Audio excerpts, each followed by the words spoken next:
Welcome again to Rubio Image Focus. This is where we discuss fashion, really, in great detail.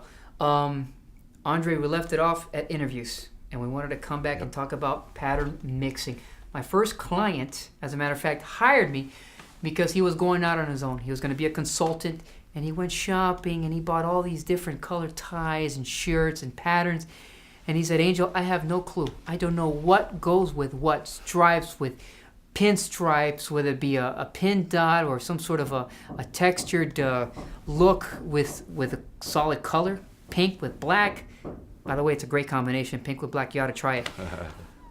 You have what now? Tell me, how many patterns are you definitely mixing Angel, here? I decided to go a little bit crazy just because, to display what you can do if you put a little bit of thought into it. And what I'm wearing today, we had talked earlier about medium grays and charcoal gray. This is a medium gray suit that I'm wearing. It's a slight pinstripe, incorporates a little bit of blue with a little bit of gold that's even there too. That's really subtle to see. One of those things you can only notice when you're really up close to the person. I'm wearing a purple, well, slight lavender, I'd call it, striped shirt underneath that. Now, to top things off, I decided to go with a pinpoint tie, a multicolored pinpoint tie that incorporates more lavender that I had in the shirt, as well as a little bit of gray. And the reason I did that is because that's the blending, that's the color meshing. Andre, why don't you demonstrate to us what kind of patterns are you mixing here? How many different sort of patterns, and why did you choose this color? Sure. Well, Angel, I mean, we had talked about a medium gray suit before. The medium gray that I'm wearing today, it's a pinstripe suit. It's a 3-button jacket. I'm a taller guy. A 3-button is going to look better for my torso height. Feel more comfortable wearing that as well. The shirt that I've decided to go along with this gray is a purple shirt. It's lavender, actually. It's a little bit softer, a little bit more of those pastel colors that we had talked about earlier. The stripe I incorporated with a pinhead tie. It's the polka dot. It's really not polka dot, but it's the pinhead dot pattern that layers on top of the stripes that really makes it easier on the eyes so that you're not wearing those vertical stripes on stripe pattern. It just breaks things up. It breaks it. You want the scales to be different. Absolutely. So the dimensions. And if you want to go with a pinstripe, and if they're narrow pinstripes, you want, let's say, a pinstripe suit. You want the pinstripes to be a lot wider. In other words, you want the different scales to be involved. If not, your eyes, they will kind of glaze over because you're going to get confused as to what you are wearing.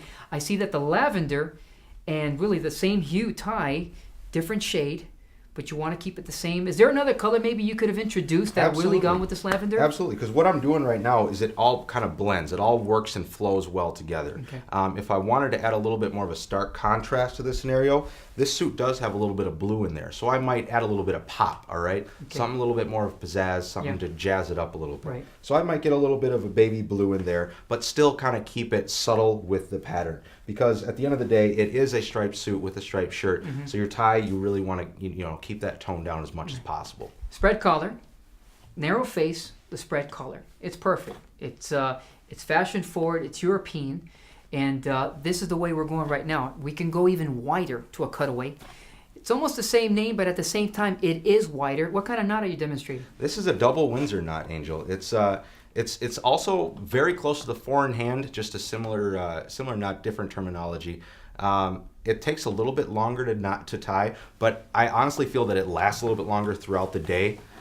It also fills out the collar. So being that I am wearing a spread collar shirt, the double Windsor tie is going to fill out that collar a whole lot better than your different ties that you may Double Windsor. tie. My goodness. Well, that's wonderful. That's beautiful. What other jacket do you think you could incorporate it with the same ensemble on the interior? Color jacket. Yep, pretty much anything right now. I am wearing a black polka dot in this tie, so a black jacket will really give that stark pop, that contrast. Black would have been fantastic. The skin tone, Andre obviously has got that African American skin tone. It's very olive.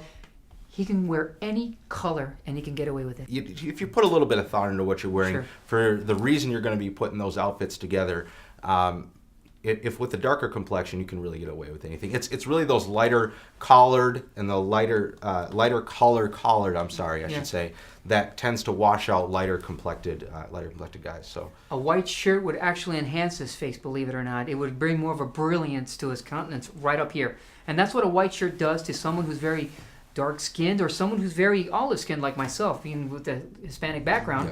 I'm going to come with more of a tan look.